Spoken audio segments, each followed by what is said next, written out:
Over the last week, I've collected tons of data with the Apple Watch Series 9, and at the same time I took measurements with different reference devices. And I have to say, the performance of the Apple Watch didn't disappoint. In this video, we're gonna scientifically and systematically test the health and sports tracking features of the Apple Watch Series 9. And though the Apple Watch Series 9 seems to be amazingly accurate much of the time, as you'll see, I do have a few issues with it. For the testing, we'll be focusing on the heart rate measurement performance, sleep stage tracking accuracy, GPS tracking consistency, and oxygen saturation measurements. I tested all of these features on myself and some of them also on Teresa. That way you can make an informed decision about whether the Apple Watch Series 9 is suitable for you. Hello everyone, for those of you that are new to the channel, my name is Rob and I'm a postdoctoral scientist specializing in biological data analysis. Now, as I said, I'm generally quite happy with the Apple Watch Series 9 since it's amazingly accurate in many of the health tracking categories. However, I still don't know if this is actually the watch I would recommend to my friends and family, but you can make the decision yourself based on the data I will share with you in this video. I tested the Apple Watch Series 9 on myself, but also on Teresa, who has significantly smaller wrists than I do. That way we can actually see if the Apple Watch gives consistent results or if it performs differently on her. Now, as you know, I don't like listing long spec sheets of watches. However, let me list the most important ones and you can check the details in Apple's keynote or on their website. Now, for the most part, the Apple Watch Series 9 is very similar to the Series 8, but with a few improvements. First of all, the screen is quite a bit brighter, which is quite nice actually. It's quite tricky to capture on camera, but here you can see it for yourself under a bunch of different circumstances. Second, one of the main things that was addressed in the keynote is that the Series 9 now has the much more powerful S9 chip, which among other things enables the double tap. This was one of the most highlighted features during the keynote, maybe a bit too much in my opinion, but it is quite cool. This will be available starting from watchOS version 10.1, which unfortunately isn't out yet, and Apple didn't invite me to the launch event or give me early access, so I couldn't test it for you. But maybe I'll be invited to the next launch event. Hey Apple! Now online I saw many comments that Apple Watches basically had this functionality already for a long time called Assistive Touch. Now I tried Assistive Touch on my Apple Watch Series 8 before the Apple Watch Series 9 was even released, and it does have much of the same functionalities as double tap, though I did find it kind of clunky to use. And I saw DC Rainmaker mention in his video that the double tap feature works significantly better for him than Assistive Touch. Now Apple says that the double tap feature will only work on the Series 9 because it needs the S9 chip, which is probably true for the way it is implemented. However, I still wonder if they couldn't have made it work on the older series if they'd really wanted to, but okay, it's Apple we're talking about. Now this new S9 chip also enables Siri to do some new things. First of all, Siri can now process some commands on device, meaning it's much faster at doing certain things like setting an alarm. Hey Siri, set an alarm for 5 minutes from now. 5 minutes, counting down. And this is honestly much more important to me than the double tap, since I will use Siri much more often now for these kind of small tasks. Siri can now also access your health and fitness data and also add health data via voice commands, or at least you will be able to do so later this year. Now I'm not sure how much I would actually use this, but let's see once it's out. Okay, those were the most important changes in my opinion, so let's now move on to the actual testing of the Apple Watch Series 9. And as always, let's start off by checking the heart rate tracking performance of the Series 9, which is generally one of Apple's strongest points. I tested this on myself with the 45mm version and on Teresa with the 41mm version of the watch. In total, I tested the Series 9 during 7 indoor cycling sessions, 21 outdoor bike rides, 7 weightlifting sessions, and 7 outdoor runs. Now to test the performance, I'll compare the heart rate measurements of the Apple Watch Series 9 against the Polar H10 ECG chest strap, which can generally record my heart rate very accurately.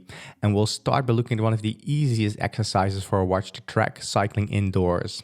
Now this involves very little movement or tension on my arms and will therefore produce less noise. And here we can see an overview of the accuracy for the Apple Watch Series 9 on me. Now each dot here is a single heart rate measurement with along the horizontal axis the value according to the Polar H10 ECG chest strap, and on the vertical axis the value according to the Apple Watch Series 9. Now the closer the points are to this blue line, the better the agreement, and the darker black the color, the more dots that there are. And as you can see, there's an almost perfect agreement between the Apple Watch Series 9 and the Polar H10. Almost all points are on or at least super close to the blue line. In the higher heart rate range right here, it's almost perfect. Only here around 90 to 100 BPM do we see some really minor deviation. And we can also see that the correlation rounded to 2 decimals is 1.00, which is really good because the correlation cannot be higher than 1. So a rounded correlation of 1.00 is more or less perfect. But let's take a look at the individual rides to see where there's still some deviation here in the lower heart rate range. And here we have the first example interval spinning session where we see a very good agreement between the Apple Watch Series 9 and the ECG chest strap. Along the horizontal axis here we have the time and my heart rate is along the vertical axis. Where in blue-green I plotted my heart rate according to the Polar H10 ECG chest strap, and in red is my heart rate according to the Series 9. And as you can see for this ride there's an almost perfect agreement. Interestingly, right here in the low to medium heart rate range we see there was one peak that was not detected by the Apple Watch, and also right here and right here do we see some minor deviation, but overall this looks very good. And we see more or less the same thing for this second spinning session. However, here we see that in the lower medium heart rate ranges, there's a bit more deviation even. We can see, for instance, right here, but also right here, that there's some differences between the chest strap and the Apple Watch. But overall, these are really minor details. And we see more or less the same thing for all spinning sessions. Generally, there's a super good agreement. Only right here, for instance, at the absolute dip of my heart rate, is there a minor deviation. But overall, this looks almost perfect. And like I said, that's more or less what we see for all spinning sessions. It just seems that sometimes when there's a quick dip in my heart rate, the actual very dip of my heart rate isn't detected, but the Apple Watch still comes very close. So we see that, for instance, right here, but also right here. And in the previous ride, we saw that right here. But I must admit, in all these cases, I'm really nitpicking. Next, let's take a look at the performance of the 41mm version of the Apple Watch Series 9 on Teresa for cycling indoors, so we can see if these results are also consistent with what we saw for me. And those results are displayed right here. Now, first of all, we see that all points are on or super close to the blue line, so that is really good. And we can also see that again, the correlation is rounded to 1.00. So again, an almost perfect correlation. I would say that this might even look a little bit better than it did for me, though I had many more exercises for me, so also much more chance for a little bit of deviation. Still, in both cases it looks really good, but let's also take a look at the individual spinning sessions for Teresa. And looking at Teresa's spinning sessions, we see more or less the same thing as we saw for me. The peaks in heart rate are super accurately detected, only the absolute dips are sometimes not detected, but only by a few BPM. That's also what we see for this spinning session, for instance, where in a few cases there were some deviations, for instance, right here, right here, right here, and right here. But these are really small events. And also for this peak right here, I'm a bit in doubt if something went wrong with the reference device. Alright, that's looking really good so far. However, to get a clearer understanding of how the Apple Watch Series 9 compares to the competition, let's put these results into context. Let's compare it against almost 70 different watches I've previously tested. This way you can determine if there's possibly a better choice out there waiting for you. That overview is displayed right here, and the correlation value I was talking about before is the metric I will use for this, which is displayed along the horizontal axis right here. We want that value to be as close to 1 as possible. And on the vertical axis, I ordered the watches from worst to best. So the further to the right and the higher a device is, the better is its correlation with the reference device. And here I marked the Apple Watch Series 9 in red. And as you can see, it's up there amongst the better watches, but let's zoom into the better performing watches so we can actually read the labels. And that zoomed in view is displayed right here with just the watches of a correlation of 0.9 or higher, so just the better performing watches. And as you can see, the Apple Watch Series 9 is really amongst the best watches out there. It's number 2 in this ranking after the Apple Watch SE 2022. But all these watches are super close to each other, so you cannot really say that the Apple Watch SE is better or worse than the Apple Watch Series 9 or Series 8, which is just below it. All the Apple Watches are doing super well. So we have the Apple Watch Series 7, the generation 1 of the Ultra, 6, SE, 8, the 9 and the SE 2022. The only watches that come close are some selected Huawei watches. Actually, the Google Pixel watch and some Galaxy watches aren't doing too shabby either, but Apple watches are really in a league of their own. However, let's now look at a more difficult exercise for a watch to track, cycling outside. Now, cycling outside increases the tension on my arms because I have to hold onto the handlebars, and there's also much more movement and bumpiness, making it much harder for the watch to get a clean heart rate signal. I tested the Apple Watch Series 9 for a total of 20 bike rides on myself and a single ride on Teresa, and as you will see, there were some minor issues, but it's still extremely good. And that overview is displayed right here. So this is similar to before, but now for biking outside. And as you can see, we can generally see a very good agreement between the Polar H10 and the Apple Watch Series 9. Though there's a bit more deviation now compared to cycling indoors. We see a few more points away from the blue line, and generally the spread is a little bit bigger, but still this honestly looks very good. We can also see that the correlation is a tiny bit lower now at 0.99 instead of 1.00.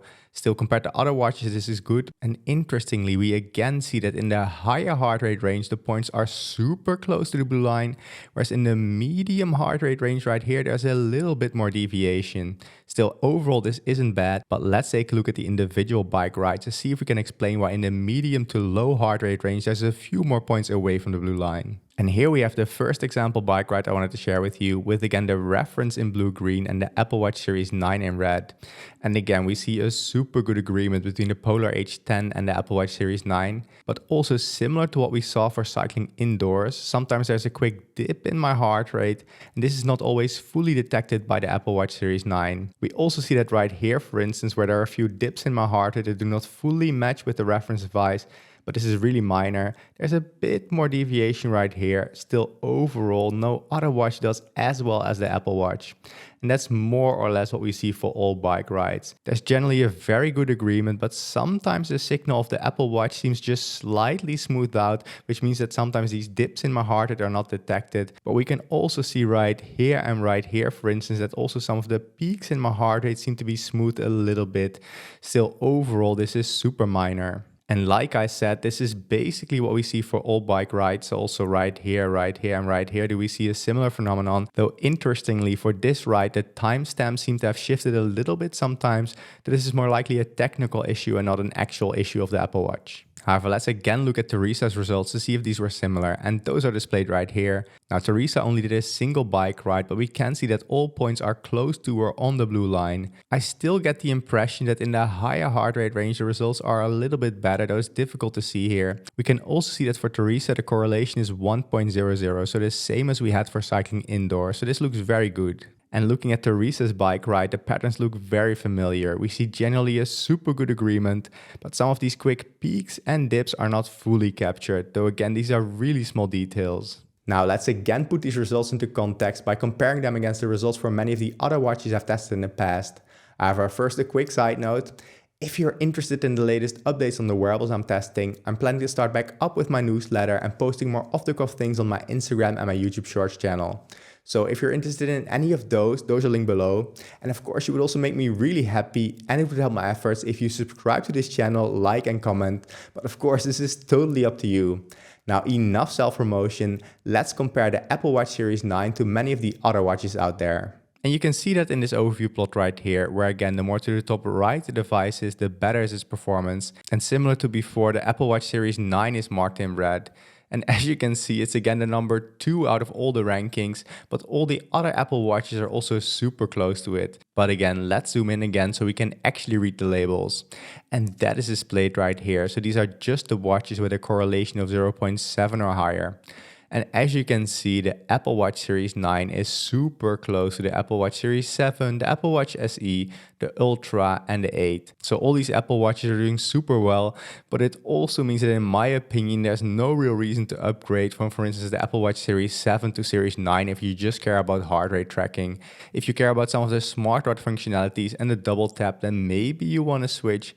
But overall, even since generation 6, there's not been a significant change in my opinion in the Apple Watch, except for maybe that thermometer that's now included. But okay, let's look a bit beyond Apple Watches. We again see that some Huawei watches are doing quite well. I would say that some Galaxy watches are potentially good enough. Corals has a nice watch here as well. And even something a little bit lower like the Whoop strap right here is still pretty good. Though all of these watches right here don't come close to the Apple Watches. Next, let's take a look at an exercise which I've actually been getting into more and which some watches really struggle with, namely running.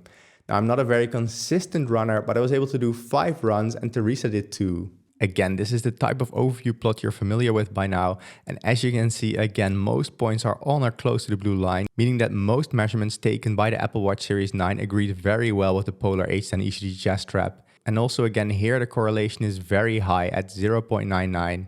Again, I get the impression that in the higher heart rate range, the points are a bit closer to the blue line and in the middle right here. But I think it's again important to look at the individual trainings to see what's going on. And here we have the first run I wanted to share with you with again the Polar H10 in blue and the Apple Watch Series 9 in red. And you can nicely see the intervals that I did. And we more or less see the same pattern as before. There's generally a very good agreement, but sometimes the absolute dips in my heart rate are not captured. And even here one of the peaks was not captured. Still, overall, this is one of the best performing watches, and that's also what we see right here for this second run, which even looks a little bit better. Only some of the dips are missed, as you can see right here, and right here. And this last run again looks pretty good. Here in the beginning, the Apple Watch struggled just a tiny bit. Still, overall, for a wrist-based heart rate monitor, this is amazing. And here we can see how the 41mm version of the Apple Watch Series 9 did on Teresa for running outside. And as you can see, for her it did very well. The correlation is again 1.00. So generally Teresa even seems to be getting higher correlations than I did. I'm not sure if this is because of the lighter weight of the watch, since she has the 41mm version, or just chance. But we can clearly see that almost all points are on the blue line right here. So that's very good. But again, let's go to those individual runs to see what's going on. And looking at Teresa's individual runs, we again see a little bit of smoothing of the signal by the Apple Watch, but a generally good agreement. And that's also what you see here in this second run. We miss some of these dips in heart rate, so a little bit of smoothing, but overall a really good result. Next, let's take a look at another difficult exercise for a watch to track: weightlifting. Now, for weightlifting, it's not the movement per se that makes it hard to track your heart rate, but this exercise is much more difficult because of the high and increased tension on my wrist and on my arm, making it much harder for the watch to get a clean heart rate signal. And here you can see how the Apple Watch Series 9 performed on me over a total of 5 weightlifting sessions. And as you can see, this doesn't look too bad. Interestingly, and more or less expected, in the lowest heart rate range here between 60 and 80 BPM, the performance is almost perfect. And this is because this is in between sets, so when I'm taking a rest, so there's no tension on my arms.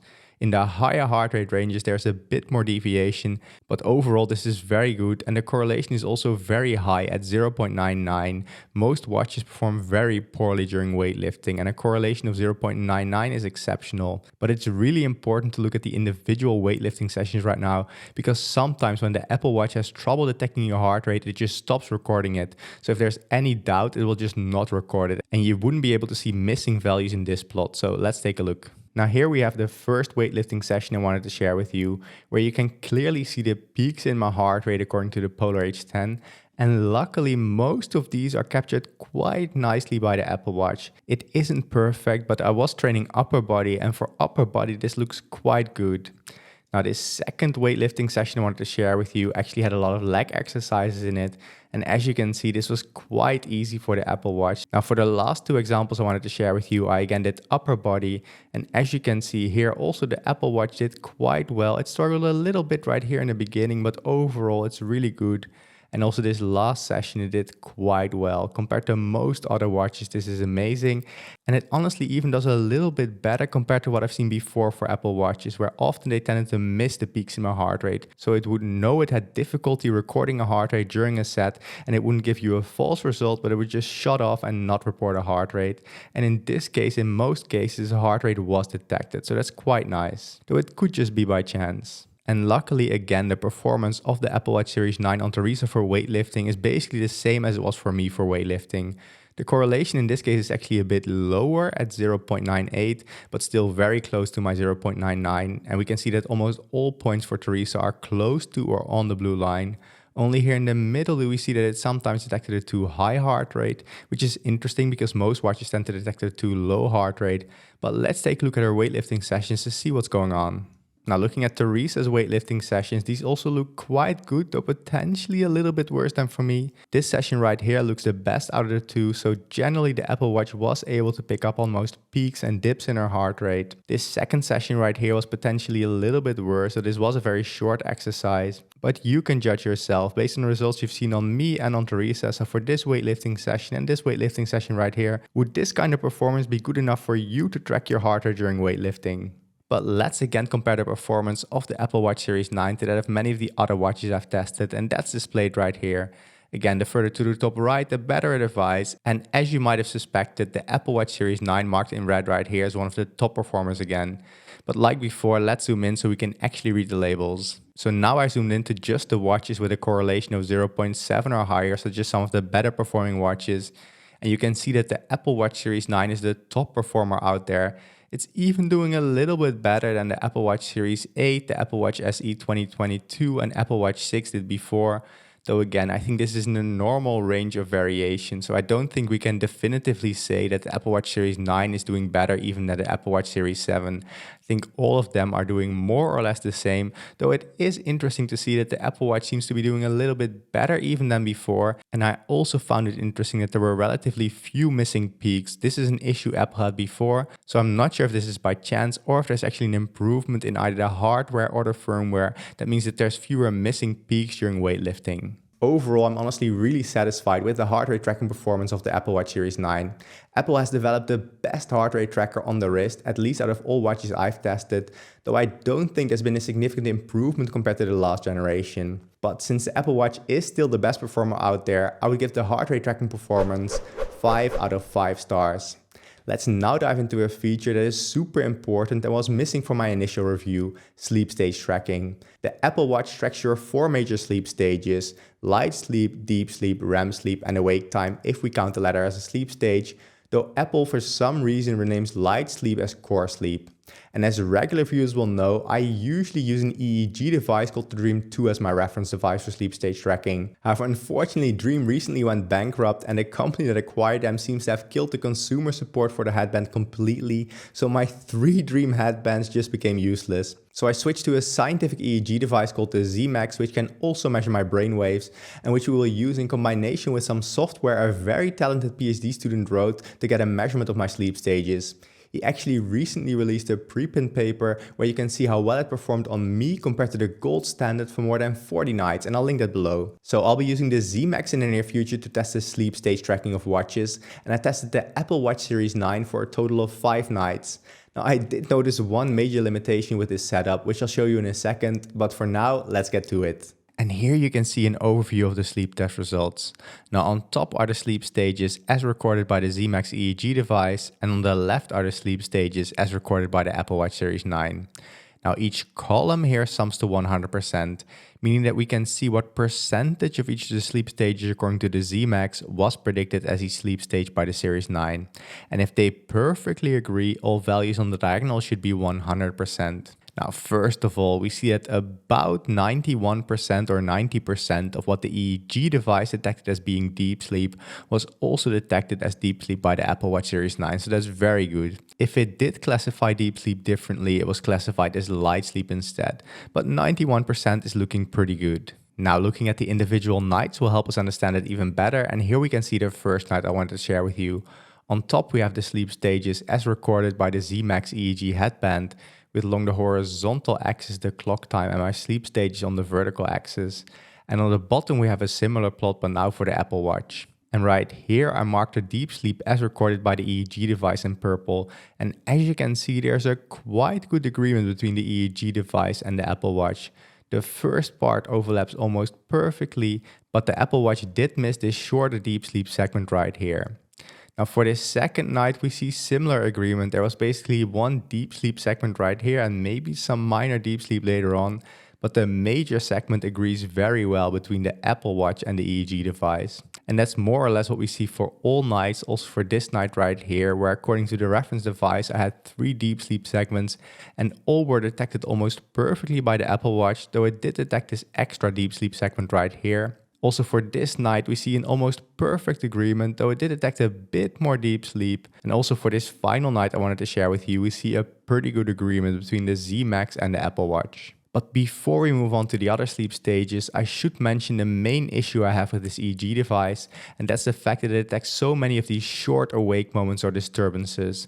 So throughout the night, we can see many of these awake moments, and basically only 1 or 2 of them are also detected by the Apple Watch. And I think either that these are really short disturbances and that these are not interesting and they should be ignored, or that it's even a bit too sensitive. So this is something I'm still trying to figure out, and I'll discuss it later as well. But you see many of these really short awake moments, and I'm not going to focus on them in this review. But okay, let's get back to the other sleep stages. Now, light sleep agreement was also quite good at 81%, meaning that 81% of what the EEG device said was light sleep was also classified as light sleep by the Apple Watch.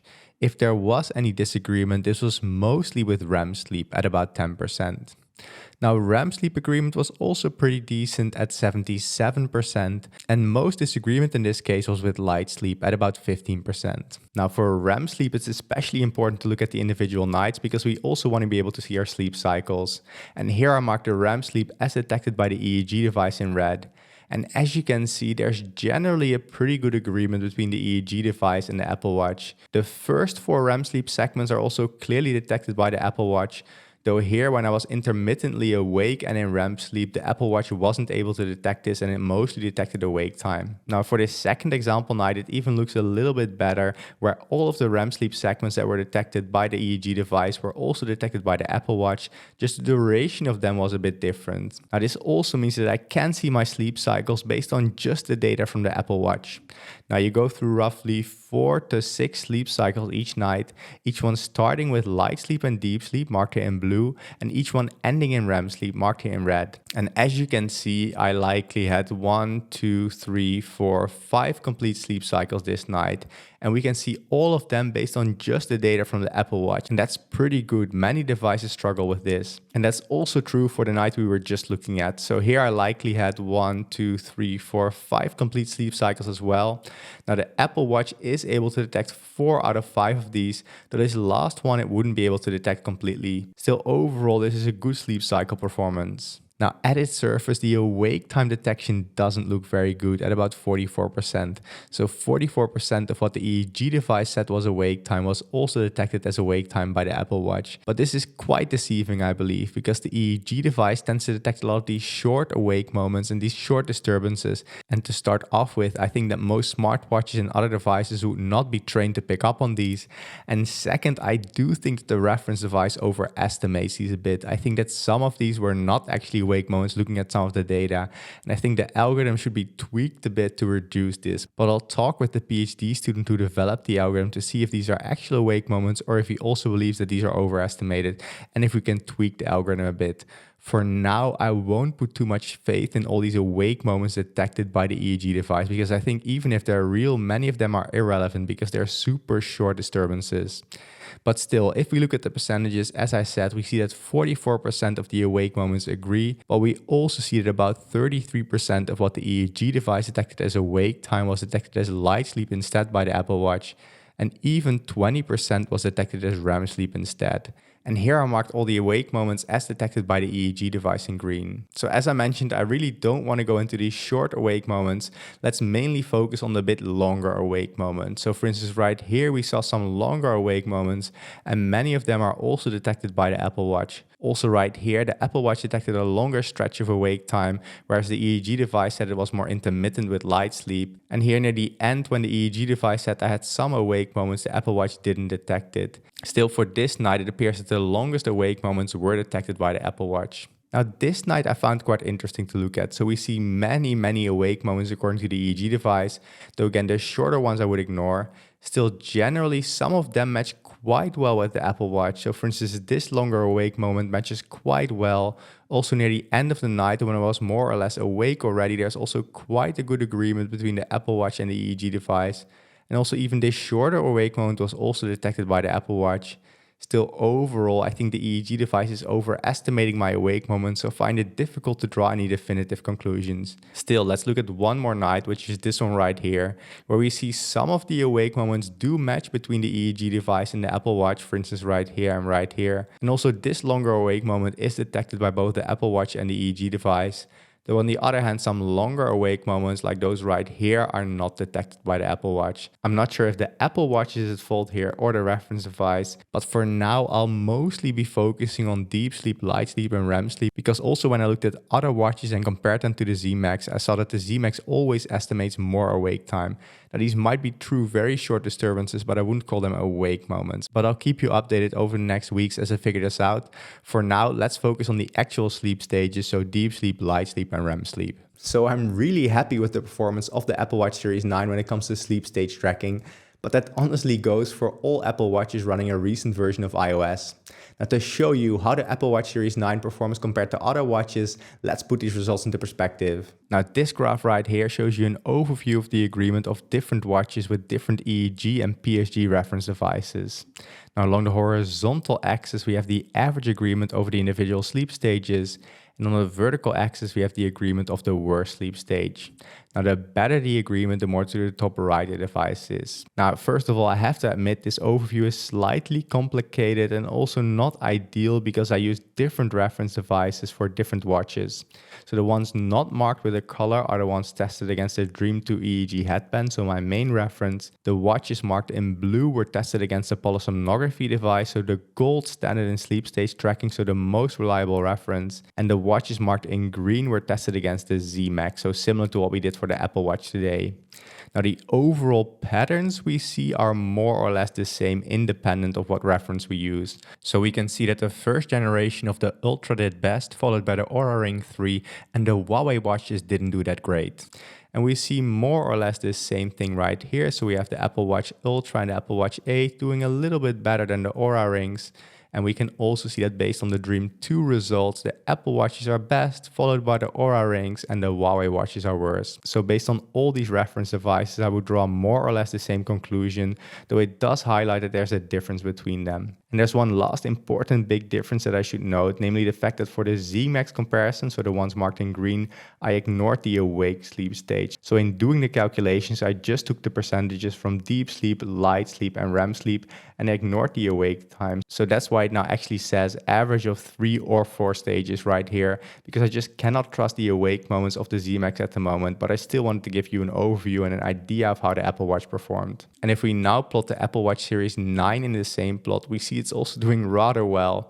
Now it's difficult to compare against any of the other colors, but we see it's doing about as well as the Apple Watch Ultra Generation 1, which I recently retested.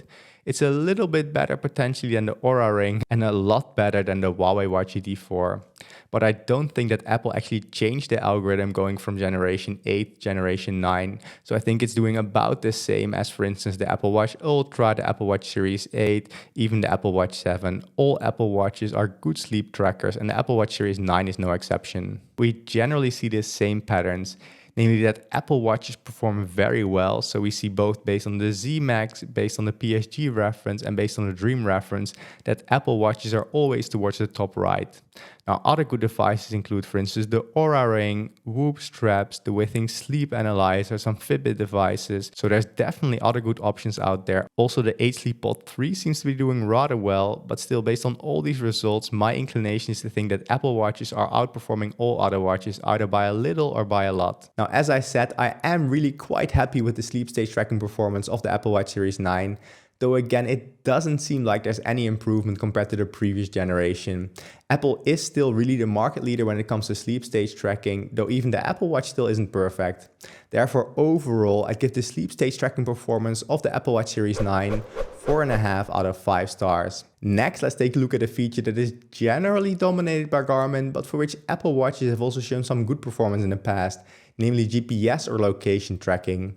The way I will test the location tracking is by cycling the same route several times going to and from work and checking if the signals overlap, which would be good, or if there's a big divergence between the signals, which would be bad. And here you can see the results for 9 times I cycled to work, with the green markers indicating the moment that the watch connected the GPS signal. Now I always start my workout on the corner right here, and as you can see, the watch almost instantly acquired the signal. There is a tiny bit of deviation about where the signal exactly starts, but overall this is very good. Some watches take a while to acquire the signal, but the Apple Watch Series 9 does it almost instantly. But let's zoom out a bit now so we can look at the consistency between the rides. So if we zoom out, we see that in the beginning there is a bit of deviation between the signals, but as we ride on, they get quite consistent. For instance, right here, they overlap almost perfectly. And if we go along the route, they generally look pretty good. There is definitely a bit of deviation, as you can see right here. Still, overall, for 9 rides, this doesn't look that bad. Also right here, they are quite consistent. And one time I actually took another route. So this is not a deviation by the Apple Watch, but just a different route that I took. And then especially if we look a bit further along the route, say from roughly right here, the results are very good. So the signals are quite consistent. We see they overlap very well. And as we go along, the signals are almost in the same position. Only right here do we have a bit more deviation again, so some signals for some reason shift a little bit to the left, whereas others are more towards the right. Still, overall, if we move a bit back from there, I would say it looks quite good. The signals are quite consistent and they don't deviate much. Now these parts of the ride, so from roughly right here to right here, I would say are a bit easier because there aren't that many tall buildings in these parts. So let's also take a look at the way back, where there are a few parts where many watches struggle. And here you can see the results for 9 times I cycled back from work, and I always start the workout right here. And to start off with, again, the signals are acquired really quickly, so that's good. But let's now look at the consistency between the signals. And for this first part, we see a bit of deviation, but then quickly the signals start to overlap. So right here it looks quite good, but then here there is a bit more deviation. Interestingly, there's one signal which all of a sudden shifts away from the rest. The others here are quite consistent again, and here all of them are back together. So from here on out, I would say it looks good for a while. There is a bit of deviation right here, but this is not bad. Also right here, there is some deviation, but many watches struggle more. I would say there's one signal that deviates more from the rest. The others are quite consistent. Here it's actually quite good. Many watches struggle here, and I'm quite happy with how the Apple Watch Series 9 performs right there. Also right here, the performance isn't bad at all, and especially right here, we often see a lot of deviation in watches, but the Apple Watch Series 9 doesn't struggle that much. Also for this part of the ride, I'm not disappointed.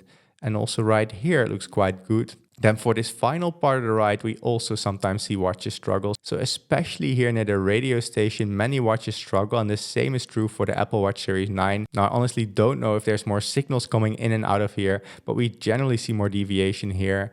And then here it looks better again. Still, on the whole, looking at both the results going to work and coming back from work, I would say that the signals are quite consistent, especially since we're looking at 9 different bike rides. I honestly think this is looking quite good for the Apple Watch. There are some moments with a bit of deviation, but overall, compared to many other watches, they're quite consistent, and additionally also the signals are acquired quite quickly.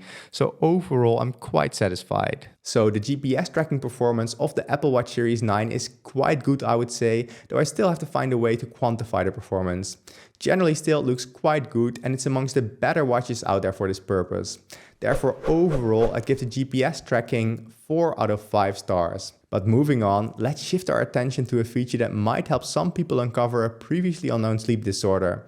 I'm referring to the oxygen saturation measurement provided by the Series 9. Now, a reduced oxygen saturation is often found in people with sleep apnea, which is a condition where people experience brief pauses in breathing throughout the night. Now, this condition could potentially be identified through the watch's oxygen saturation measurements, as your oxygen saturation decreases when you stop breathing. Now, while green light is typically used to record heart rate, red and infrared light are often used to monitor your oxygen saturation. Now, it would be ideal if I could test the Series 9 in a low oxygen environment to see if it can actually detect a lowered oxygen saturation. However, this will only be possible in about 2 weeks when I visit my home country. In the meantime, the only thing I can do is to check if the Apple Watch ever detects a lowered oxygen saturation when it's not supposed to. And to test that, I measured my oxygen saturation many times over the last few days, many times. And this is in a normal oxygen environment. And that way we can potentially see how often it detects a false low blood oxygen measurement. And here you can see an overview of all those blood oxygen saturation measurements, with on the left the Series 9 and on the right for comparison the Ultra 2, with each dot here being a single measurement, and on the vertical axis the SpO2 values. And as you can see, most values measured with the Series 9 were between 95 and 100%, which is sort of the normal range of oxygen saturation, so that's good.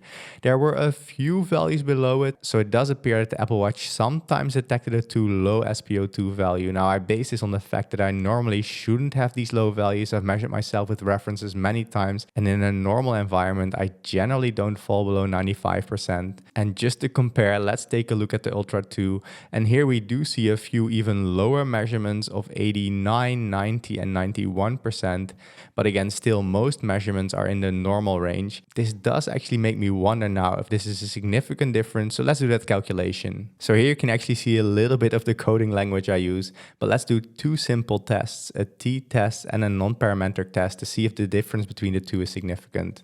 So first the t-test, and here we can see that the p-value is not significant, so it's above 0.05. And then I guess that the non-parametric test will also be insignificant. And indeed, the p-value is also above 0.05. So even though it might visually seem that the Ultra 2 is taking significantly lower values, the t-test and the non-parametric test both don't support this, so it could be random variation. Still, generally it seems that both the Series 9 and the Ultra 2 take measurements mostly in my normal range. But again, I do want to test it in a low oxygen environment. And just to confirm, let's see how the Series 9 did on Teresa. And that is displayed right here. So this is how the Series 9 performed on Teresa. And this actually looks more similar to what we just saw for the Apple Watch Ultra on me. So we see most measurements are in a normal range, so between 95 and 100%, though 3 measurements were lower, so one at 93, one at 92, and one at 89%, so really a lot lower. So this is another small hint that the Ultra 2 and Series 9 likely perform similar when it comes to SpO2 measurements. But again, I have to admit this is a super limited test, but this is all I could do for now. So the blood oxygen measurements taken by the Apple Watch Series 9 were generally in a normal range, which is good. However, I don't feel I can render any definitive verdict until I've tested the Series 9 in a low oxygen environment, so let's wait for those results. Now, before getting to my final conclusions, it's important to note some of the limitations of my testing.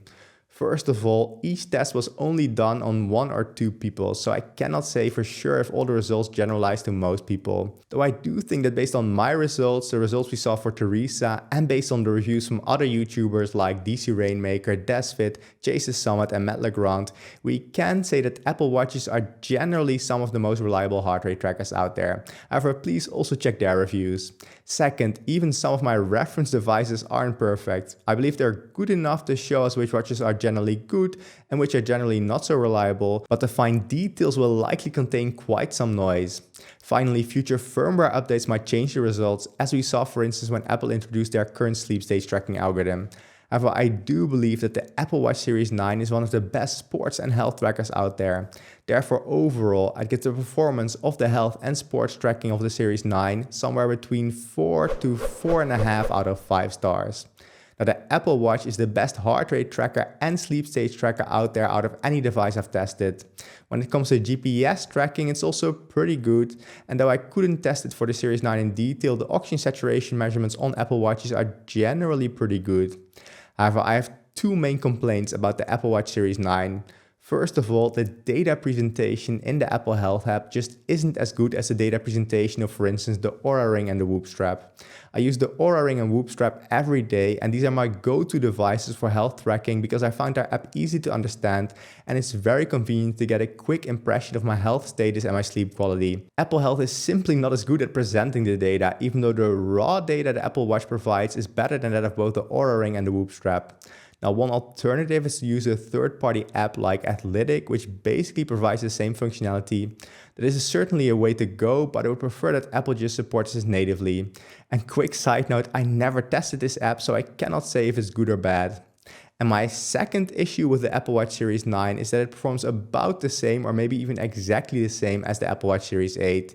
It's basically the Series 8 with some minor spec bumps. If you would take away the engravings on the inside of the Apple Watch Series 8 and told me it was a Series 9, I probably wouldn't find out just by using the common features.